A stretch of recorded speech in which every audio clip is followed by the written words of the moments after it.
Okay, it's working now. Fuck yeah.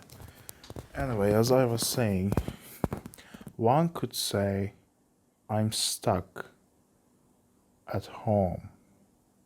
A car is passing by.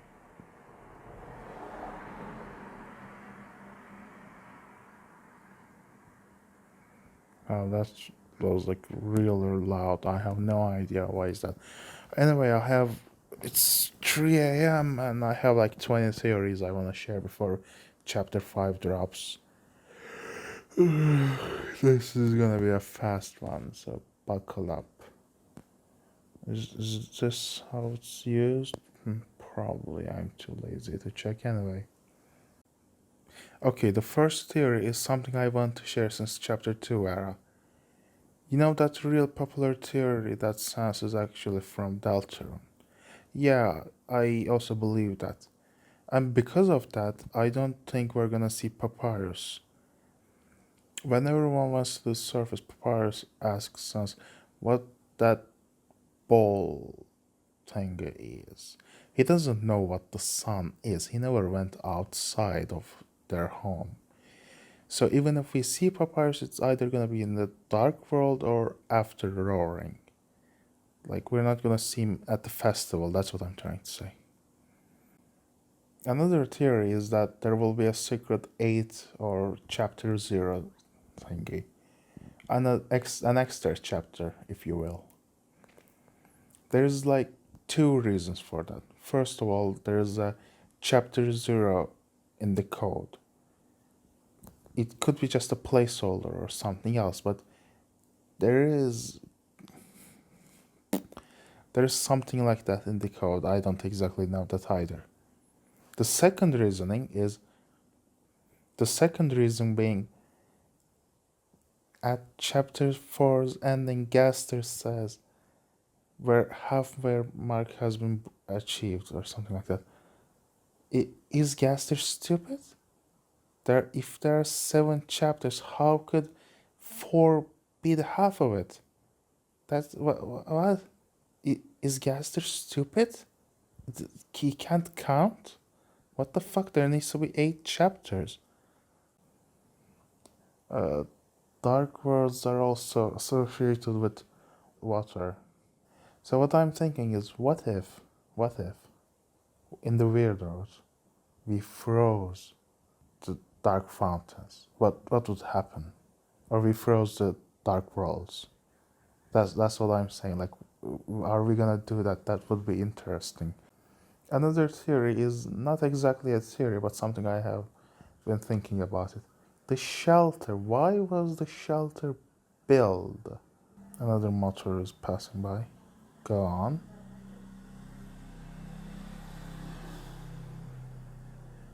Yeah. The thing I'm asking, why it was built. Another one? Really? Back to back? Yeah, just fuck me, I guess.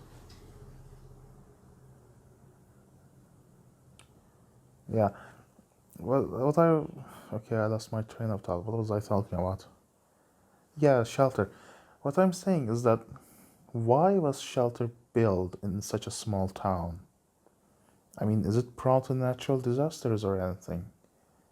No, what I'm thinking is that maybe it was built for the roaring.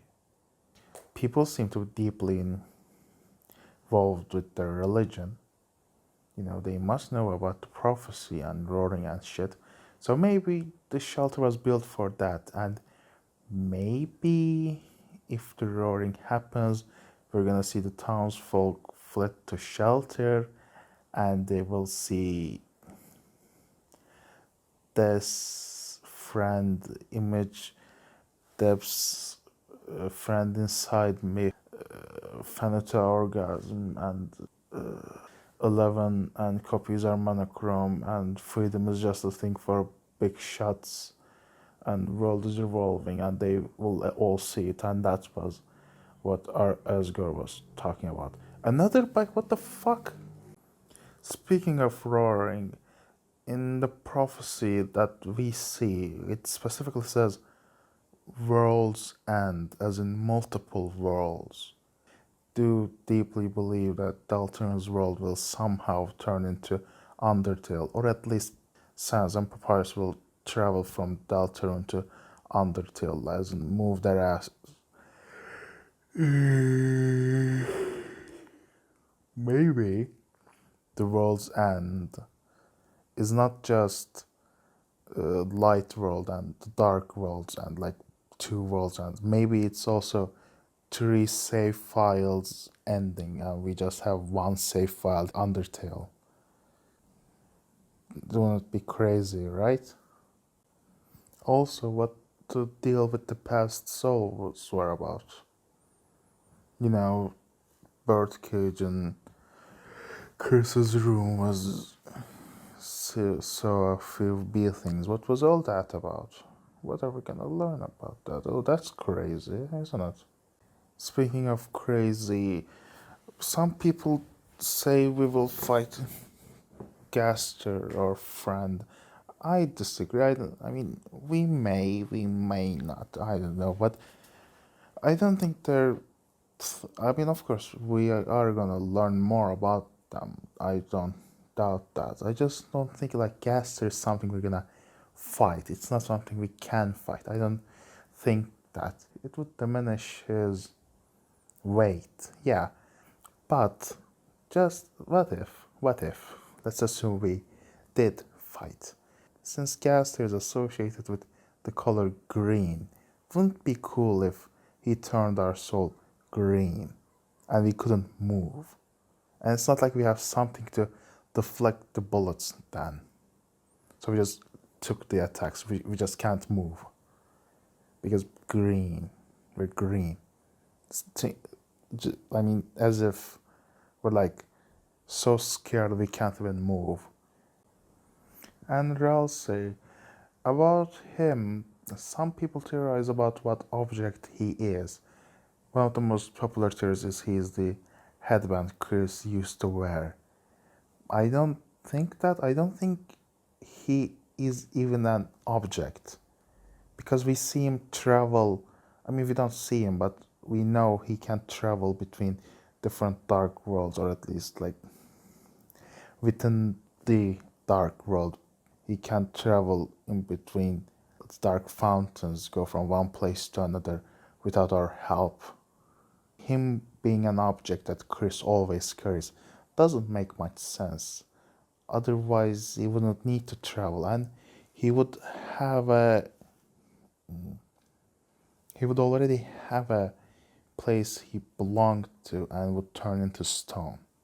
I don't think that. He's like a prince of darkness and something. I think he's like pure darkness, if that makes sense. I don't even know what that means, but if he is an object, he could be like Earth, like he's always there and he always belongs to somewhere. I mean, it's not something I strongly believe.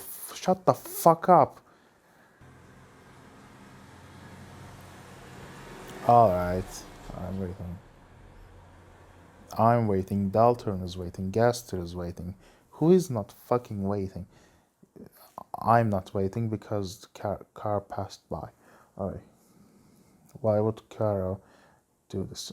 Why would Kara make me do this? Is it Kara or Chara?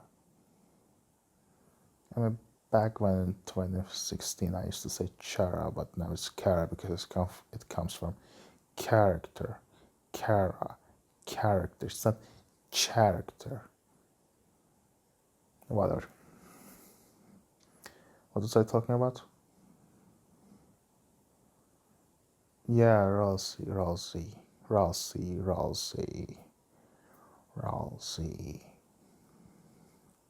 I do want to see him interact with Azrael. That would be funny. That would be funny. And speaking of him, most people do know he knows a lot more than he lets on. But I don't think people actually understand the knowledge he has. I think he really, really knows everything about Deltarune. For example, he can travel between other dark fountains. Do you know where is a dark world as well? The shelter. He can always go to the shelter. It's not exactly a theory, it's just people don't give him enough credit on the knowledge he has. He can at any time go to the shelter. I believe he knows what's going on with shelter and what's going on with death and what's going on with friend. He's just not saying it. I don't think he is not saying it for malicious reasons. But he still knows that. Knows all of that. And the way dark worlds are talked about, it's explained as if when it gets dark, how you can sometimes see your clothes as silhouettes and like misinterpret them. And when it gets so dark to the other side, misinterpret it so much to see people and adventures and shit. It becomes so dark. Maybe it's like a parallel to how we look at the screen and see some pixels and see people. Chris is not real. Lightners are as unreal as the darkness. But when we look at them, we see people. Our mind misinterprets lights and sounds as people. Maybe it's like a parallel or something. I don't know. It's like 3 a.m. I genuinely don't have brain to process all of that. Is it like profound or I'm just bullshitting? Who knows? That's up to you. Okay, so now for this part, I need you to know about Andrew Cunningham's, the Nikola Tesla profile picture guy's ink theory. As I was watching that video, I kind of realized something, and I want to share with you. The prophecy is associated with heaven. Continuing on the prophecy, like associated with heaven. And we have a hell, tale of hell as a friend. I made some connections. I'm going to assume that the prophecy was written by Gaster, and Gaster is on the side of let's fulfill the prophecy. He's on the heaven side. And the image friend is on the hell side because tale of hell, cat, what else was he gonna be? Maybe I'm probably completely wrong, but I'm having trouble remembering all that because it's dead of night, but I'm gonna try my best. So how there are achievements in PlayStation and other versions. There's one thing that's really interesting that I never really truly understood until now. At each chapter's end, there's a achievement. It says something along the lines of completed without any issue. Again, I will also assume that these achievements are written by Gaster. Remember, heaven, prophecy, Gaster. Completed without issue. He says that only if you didn't collect the egg from the Eggman. Most people in the fandom believes that the Eggman is Gaster himself. Why would he consider his encounter with us as an issue and not give us an achievement? So it got me thinking, like, if Gaster is on the side of the prophecy, maybe he considers it an issue as we're dealing with hell, like friend. And Chris went through art therapy, relating to whatever happened that day when Des disappeared, whatever happened when they followed the pointed tail of hell. They went to art therapy, doodled something about what they saw, but always painted it over with a tree. So what I'm thinking, like, why would Gaster be there? The Eggman behind the tree must be what they saw there, wouldn't it? So what I'm thinking is that Eggman is the image friend, or like someone associated with that fuck-ass cat. Like, why would they paint over Gaster? Or why would Gaster considers us getting the egg as an issue? Why would Gaster consider us getting the egg as an issue? Unless it works in the benefit of Hal. I know it has some holes, such as Gaster being associated with 666, which is like the devil, which is like Hal.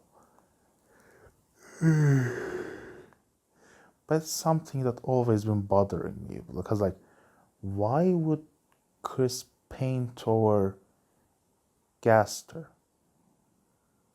Yeah, that's what I'm thinking. Basic TLDR, it should fact. Tobias Foxy, do not call me radiation. You can't say that.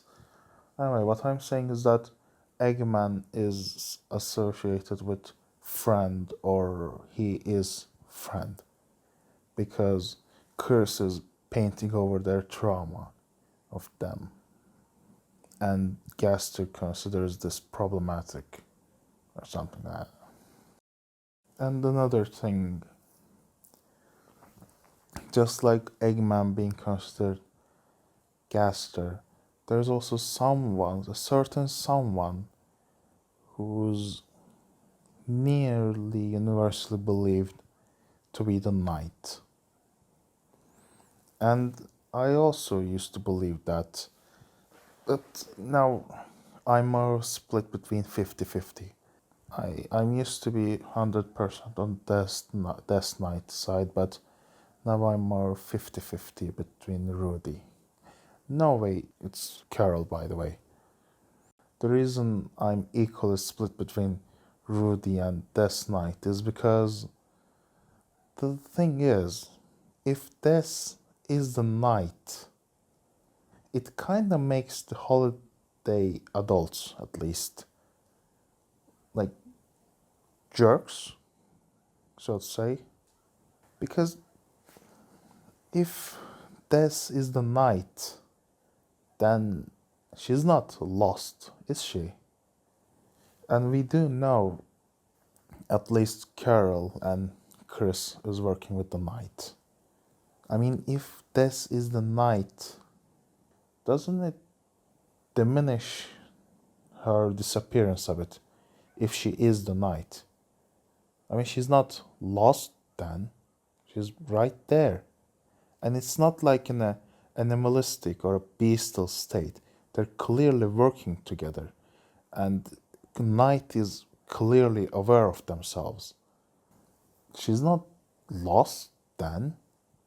At least to her mom, you know? Everything Carol does seems like motivated by the disappearance of her daughter. If she already knew where she was, or like the state she was in, as per being the Knight, wouldn't that kind of diminish her goals or something? The thing is, if Rudy is the Knight, it kind of makes a bit more sense, because we still don't know what happened to Des. The holidays are still trying to find her. If Des is the Knight, then who are we searching for? Like, why all of this is happening in the first place? Why is no one telling Noelle about the state of her sister? I mean, why isn't Carol talking to Noelle about what happened to her sister? I mean, even if she's dead and this is her corpse or something, it diminishes Carol's character, because it looks like, because Carol is working with the Knight, and if Des is the Knight and Carol knows that, why isn't she telling anyone? Why isn't she telling Asgore about this is fate? Like, what happened to her? She's the knight, you know? They're working together. They're closely working together, actually. So, I mean, why Asgore ruined his life trying to prove something then? If we, like, some people already know what happened to her.